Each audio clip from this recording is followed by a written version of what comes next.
दोस्तों, संवैधानिक बेंच 13 सितंबर से ईडब्ल्यूएस कोटे पर जो सुनवाई शुरू करने वाली है, उसको लेकर क्या विषय होंगे वो सुप्रीम कोर्ट ने तय कर दिए हैं।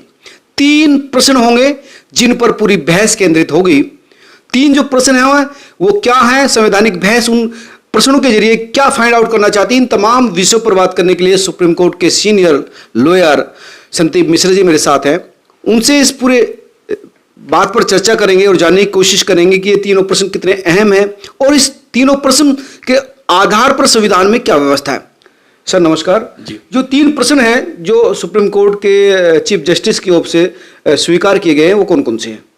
देखिए, सवाल तीनों मिलाकर के लब्बो-लबाब ये है कि क्या जो संविधान का संशोधन 103 अमेंडमेंट नंबर, जो कि संविधान में दोनों अनुच्छेद 15 और 16 में संशोधन करके क्लॉज 6 डालता है, आर्थिक रूप से पिछड़े लोगों के लिए आरक्षण का प्रावधान करता है नौकरियों में, शिक्षा में और अन्य अवसरों के लिए, तो इस संविधान संशोधन को की वैधानिकता को सवाल उठाया गया है। सवाल इस आधार पर उठाया गया है कि क्या यह संविधान की मूल भावना या मूल संरचना, जिसको हम basic structure of the constitution कहते हैं, इसको वायलेट करता है क्या। सवाल 3 बनते हैं। पहला सवाल जो बन रहा है कि क्या यह अनुच्छेद जो 15(6) है या 16(6) है, यह आर्थिक आधार पर आरक्षण करने के लिए राज्य को अधिकार देता है, तो क्या यह बेसिक स्ट्रक्चर डॉक्ट्रिन को जो है अफेक्ट कर रहा है। पहला सवाल है आर्थिक आधार पर आरक्षण करने का प्रावधान करना। दूसरा जो सवाल उठता है, क्या यह 103 नंबर अमेंडमेंट, 103वां संविधान संशोधन जिसे हम कहते हैं, क्या बेसिक स्ट्रक्चर को वायलेट करता है, इसलिए क्योंकि ये प्राइवेट अनएडेड एजुकेशनल इंस्टीट्यूशंस में भी आरक्षण के प्रावधान लागू करने की बात करता है। तीसरा सवाल जो सबसे बड़ा इसमें उठता है वो ये है कि क्या आरक्षण की परिधि से अनुसूचित जातियों को, अनुसूचित जनजातियों को या पिछड़े वर्गों को बाहर रख देना, क्योंकि 103 में जो आरक्षण की बात करता है वह पिछड़े की बात नहीं करता, वो अनुसूचित जातियों की बात नहीं करता, वो अनुसूचित जनजातियों की बात नहीं करता, केवल और केवल आर्थिक आधार पर या ये कहें सामाजिक तौर पे जो पिछड़े हैं, weaker section of the society है, आर्थिक आधार पर जो कमजोर लोग हैं, उनके लिए आरक्षण का प्रावधान करता है। तो ये तीसरा सवाल है। और तीसरे सवाल में पूछा जाता है, जो लॉ पॉइंट इन्वॉल्व है, कि क्या जब 103वां संविधान संशोधन है उसमें SC ST OBC को आरक्षण के प्रावधान से बाहर कर दिया गया, तो क्या यह संविधान की मूल भावना या मूल संरचना को आहत करता है। यानी आपको समझ में आ गया होगा 103 संविधान संशोधन वो है जिसमें आर्थिक आधार पर पिछड़ों को आरक्षण मोदी गवर्नमेंट ने दिया था, जिसको लेकर सुप्रीम कोर्ट में चुनौती दी गई। अब सुप्रीम कोर्ट ने लगभग 50 सजेशन आए थे, 50 सवाल अलग अलग पार्टीज के द्वारा जो सुप्रीम कोर्ट में इस आरक्षण के खिलाफ आए थे। उनमें से ये वेणुगोपाल जो अटॉर्नी जनरल है, उन्होंने 4 सवाल दिए थे। 4 में से सुप्रीम कोर्ट ने 3 जो वकील साहब ने बताए इनको छांटा है, जिन पर बहस होगी, चर्चा होगी, पक्ष विपक्ष अपने अपने तर्क देंगे। क्या ये जो संविधान संशोधन 103 है, क्या वो संविधान की मूल भावना के खिलाफ है? क्या उसमें एडिट कॉलेजों को भी आरक्षण देने की बात की है, वो क्या गलत है? क्या इस आरक्षण में SC ST OBC या और दूसरे ग्रुपों को बाहर रखा गया है, क्या वो गलत है? इन 3 प्रश्न पर संवैधानिक बहस होगी। अब वकील साहब से हम ये जानना चाहेंगे कि ये जो 3 प्रश्न हैं वो अगर संविधान के आधार पर, कानून के आधार पर कितना टिकते हैं, यही महत्वपूर्ण चर्चा है जो 13 तारीख से शुरू होगी। इसलिए आप ये जान लीजिए कि ये जो 3 प्रश्न है, ये इनके आधार पर कानून क्या कहता है। सबसे पहले बात करते हैं वकील साहब, प्रश्न नंबर 1 कि क्या ये अमेंडमेंट 103 संविधान की मूल भावना के खिलाफ है? देखिए, जो 103 अमेंडमेंट है कॉन्स्टिट्यूशन का, 103वां संविधान संशोधन है, हमें देखना होगा कि जो सरकार है या राज्य सरकार है या जो कोई भी है, उसका सोर्स क्या है उस लेजिस्लेशन का। उस लेजिस्लेशन का सोर्स है article 46 of the constitution. Article 46 of the constitution मैं आपको इंग्लिश और हिंदी दोनों में बताता हूं जिससे कि आप उसे बेहतर समझ पाए। Promotion of educational and economic interest of schedule caste, schedule tribe and other weaker sections. तो इसमें अदर वीकर सेक्शन, यानी वीकर सेक्शन का इसमें जिक्र किया गया, अदर वीकर सेक्शन की बात जो कही गई है, यानी इसमें ST SC और के साथ साथ अदर वीकर सेक्शन की बात की गई। बिल्कुल बराबर। तो अदर, देखिए अभी क्या हुआ कि जब हमने संविधान संशोधन किया मंडल कमीशन आया और इन सब के जरिए 15-4 जोड़े, 15-5 जोड़े, 16-4 जोड़े, 16-5 जोड़े दलितों के लिए आरक्षण का प्रावधान हुआ, पिछड़ों के लिए आरक्षण का प्रावधान हुआ 46 की मूल भावना के तहत। लेकिन जो other weaker section of the society रहा उसके लिए कभी कोई प्रयास नहीं हुआ। और जो तीसरा सवाल उठ रहा है कि आपने जो 103वां संविधान संशोधन है उसमें पिछड़ों, दलितों और अनुसूचित जनजातियों के लिए प्रावधान नहीं किया है इसलिए संविधान को आहत करता है, तो भाई आपके लिए प्रावधान पहले ही किए जा चुके हैं, तो इसलिए यह कहीं से भी संविधान की मूल भावना को आहत नहीं करता है, बल्कि संविधान के जो नीति निर्देशक तत्व हैं उन्हीं को आगे बढ़ाता है और उन्हीं की भावनाओं को प्रवृत्त करते हुए 103वां संविधान संशोधन लाया गया सरकार के द्वारा कि जो पिछड़ा वर्ग रहा, अदर वीकर सेक्शन, जो इकोनॉमिक वीकर सेक्शन रहा, उसको जो है एक अवसर में मिले, उसको भी मूल धारा में लाया जाए, उसको भी मूल धारा में लाया जाए। बिल्कुल। तो ये महत्वपूर्ण जो सवाल है, जो इंटरप्रिटेशन वकील साहब ने कहा है कि वीकर सेक्शन, इसमें 46 में जो कहा गया है कि वीकर सेक्शन के लिए भी थोड़ा एलोबरेट करूंगा आपको। देखिए, the state shall promote with special care the educational and economic interest of the weaker section of the people and in particular of the scheduled caste and scheduled tribe। मतलब क्या हुआ, राज्य इस बात की व्यवस्था करेगा कि शैक्षणिक और आर्थिक हित weaker section of the people के प्रोटेक्ट किए जाएं और विशेष करके अनुसूचित जातियों और अनुसूचित जनजातियों के लिए भी। तो क्योंकि अनुसूचित जातियों और अनुसूचित जनजातियों के लिए तो पहले ही किए जा चुके हैं, इसलिए and shall protect them from social injustice and all form of exploitation। तो जो अभी 103वां संविधान संशोधन है उस सोशल इनजस्टिस को दूर करता है, फॉर्म ऑफ एक्सप्लॉयटेशन दूर करता है, और जो SC ST के अलावा रह गए जिनको एक सेक्शन नहीं मिला, वीकर सेक्शन, आर्थिक रूप से जो पिछड़े रह गए, उनके प्रति न्याय करने के लिए यह 103 सोशल जस्टिस तो तभी होगा ना कि गरीब लोगों को भी कम से कम आरक्षण का लाभ तो उनको मिले जिनको नहीं मिला। भाई ठीक ना, आपने जाति के आधार पर आरक्षण कर दिया, लेकिन कुछ समाज के ऐसे लोग भी हैं जो जनरल होते हुए भी बहुत गरीब है, ना खाने के पैसे हैं ना स्कूल में जाने के पैसे हैं। देखिए 46 में very clear, economic interest of the weaker section, आर्थिक हित। आर्थिक हित आप कैसे सुरक्षित करेंगे वीकर सेक्शन का? अगर उन्हें नौकरी में देंगे अवसर, अगर उन्हें शिक्षा में अवसर देंगे, अगर उन्हें फीस में आप अवसर देंगे, तभी उनके आर्थिक हित सुरक्षित हो पाएंगे।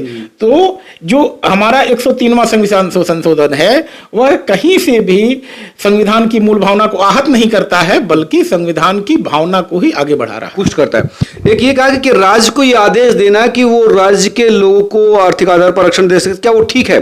राज्य को जो प्रश्न नंबर 1 चिन्ह है कि मूल भावना को खिलाफ है, और क्या राज्य को ये निर्देश देने का अगर अपने भारत के संविधान का हम पहला पन्ना पढ़ें जिसको हम प्रस्तावना कहते हैं, we the people of India to ensure justice social economic and political. न्याय हमें क्या सुरक्षित करना है? सामाजिक, आर्थिक और पॉलिटिकल, तीनों तरह के न्याय हमें सुरक्षित करने हैं। तो अगर हम आर्थिक आधार पर लोगों को संरक्षण नहीं देंगे तो आर्थिक स्तर पर न्याय कैसे होगा? सबसे बड़ा सवाल यह है। सामाजिक, आर्थिक, समाज के बाद आर्थिक। सामाजिक रूप से आपने दे दिया आरक्षण, लेकिन आर्थिक आधार पर भी तो अपलिफ्टमेंट चाहिए समाज के वर्गों का। देखिए, जस्टिस में, संविधान में, सभा में जब बहस हुई तो हर चीज को एक ऑर्डर के तौर पे रखा गया है। संविधान में है justice social economic and political. तो पहले हमें क्या करना है? सामाजिक, सामाजिक के बाद इकोनॉमिक, और उसके बाद आना है पॉलिटिकल पर। बिना सामाजिक और आर्थिक न्याय दिए राजनीतिक न्याय लोगों को नहीं मिल सकता है। इसलिए आर्थिक न्याय करने के लिए जो आर्थिक रूप से पिछड़े हैं उनके हितों का संरक्षण किया जाना जरूरी है। अब प्रश्न नंबर 2 आता है, क्या केंद्र सरकार ने जो राज्यों को निर्देश दिया है कि वो अनएडिट यानी जो प्राइवेट कॉलेज है उसमें आरक्षण भी देना, क्या जायज है? देखिए, प्राइवेट एजुकेशनल इंस्टीट्यूशंस जो है, जहां कहीं भी सरकारी जमीन पर बने हुए हैं उन्हें सब्सिडाइज लैंड दी जाती है, उनको बहुत सारी सुविधाएं दी जाती हैं और वो राज्य के नियम कानूनों से बंधे हुए होते हैं। तो अगर एक पार्टिकुलर सोसाइटी जिसको कहे हैं कि SC ST है, OBC है, उनके लिए अगर वहां पे प्रावधान है तो वह प्रावधान इन पे भी लागू होंगे अगर इकोनॉमिक वीकर सेक्शन के लोग हैं। अगर वहाँ रिजर्वेशन पहले से ही अगर मिल रहा है, पहले से मिल कुछ रहा लोगों को मिल रहा है, बिल्कुल, अगर पहले से मिल रहा है तो हम सिर्फ और सिर्फ क्योंकि हम जनरल क्लास में आ रहे हैं, हम SC ST OBC की कैटेगरी में नहीं आ रहे हैं, तो हमें उससे बाहर किया जाना तो कहीं से भी न्याय संगत नहीं नजर आता है। ये भी महत्वपूर्ण बात। दूसरा जो तीसरा सवाल है जो आपने कहा था वो पहले भी आ गया कि जो SC OBC ST वर्ग को इसमें आरक्षण नहीं दिया गया, जो 10% जो दिया गया, इसको उसमें नहीं रखा, जो प्रश्न नंबर 3 है।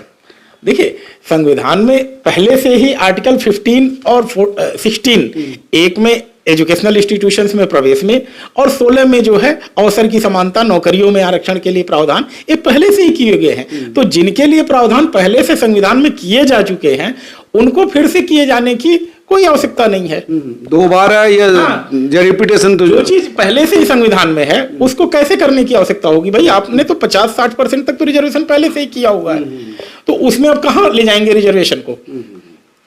तो तीनों सवाल अगर कानून के दायरे में देखें, कानून के प्रकाश में देखें, तो तीनों फ्रेम में जो संवैधानिक संशोधन 103 है उसमें कहीं नहीं लगता है कि कोई चूक है। देखिए, संवैधानिक चूक नहीं है, बल्कि वो कहें संविधान में जो हमारे राज्य नीति निर्देशक तत्वों में एक आदेश दिया गया था। देखिए, हुआ क्या, जब संविधान सभा में बहस हुई और कुछ बातें ऐसी थी जिन पे काफी विरोधाभास हुआ और लोग एग्री नहीं कर पाए संविधान सभा में लोग, तो उसको इस समय के लिए डाल दिया गया कि देश में परिस्थिति जैसी होगी, क्योंकि सब देखिए आर्थिक स्थिति से जुड़े हुए मामले हैं। देश नया नया आजाद हुआ था और हमारे पास रिसोर्सेज बड़े लिमिटेड थे, तो हमने ऐसे मामले जो हमारे आर्थिक से संबंधित थे, अर्थ से संबंधित थे, उसको हमने भविष्य के लिए छोड़ दिया था कि जब हमारी आर्थिक स्थिति ऐसी होगी तब हम इन प्रावधानों के बारे में सोचेंगे। सामाजिक स्थिति पहले दुरुस्त हो। तो उनको जो अलग से प्रावधान दिया गया उनको कहा गया राज्य के नीति निर्देशक तत्व, मतलब कि राज्य की नीतियां इसी निर्देशों के हिसाब से चलेंगी। उनमें से एक यूनिफॉर्म सिविल कोड भी आता है, उन्हीं में फ्री लीगल एड की भी बात आती है, समान काम के लिए समान वेतन की भी बात आती है। ठीक है, तो ये सारी चीजें जो है राज्य के नीति निर्देशक तत्वों में रखी गई, लेकिन ये बाइंडिंग नहीं है। कभी भी आप ये कहें कि इनके हिसाब पे आप जाकर के न्यायालय में कोई रेमेडी लेकर के आएंगे, जैसा कि आप रिट पिटीशंस में जाते हैं, तो इसमें कोई रेमेडी नहीं मिलती है, क्योंकि एक कानूनी अधिकार आपका नहीं बनाता है, बल्कि ये हमारी विधायिका के लिए, हमारी सरकारों के लिए एक निर्देश है कि आप ऐसा भविष्य में करेंगे।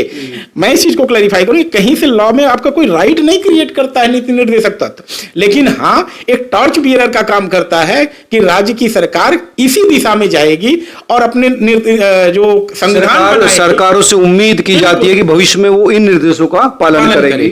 तो और एक बात, जो 50% से ज्यादा का मामला है, हालांकि इन सवालों में वो नहीं आया है, इनमें आया भी नहीं है। और देखिए, एक फ्रीडम माननीय न्यायाधीश ने दिया है, जस्टिस यू ललित साहब ने, कि देखिए ये 3 क्वेश्चन हमने बनाए हैं, इसका मतलब ये नहीं है कि इसी पे कन्फाइन है। अगर कोई रेलिवेंट सवाल आता है लोगों के द्वारा, क्योंकि आप देखेंगे इसमें 10-12 राज्य पार्टीज हैं और सब लोगों को ललित साहब ने कहा है कि हम सबको मौका देंगे, आप अपना पर्याप्त पॉइंट रखें और अगर कोई रेलिवेंट पॉइंट आता है तो उस पे भी आप अपनी बहस रख सकते हैं। तो निश्चित ही देखिए इस पे भी बहस होनी है, क्योंकि रिजर्वेशन का क्राइटेरिया जो 50% वाला है, ये भी कहा जा रहा है बहस में कि भाई ये लक्ष्मण रेखा थोड़ी नहीं, इसको काट मांगा जा सकता, और पहले से भी कई राज्य इस रेखा को पार कर चुके हैं।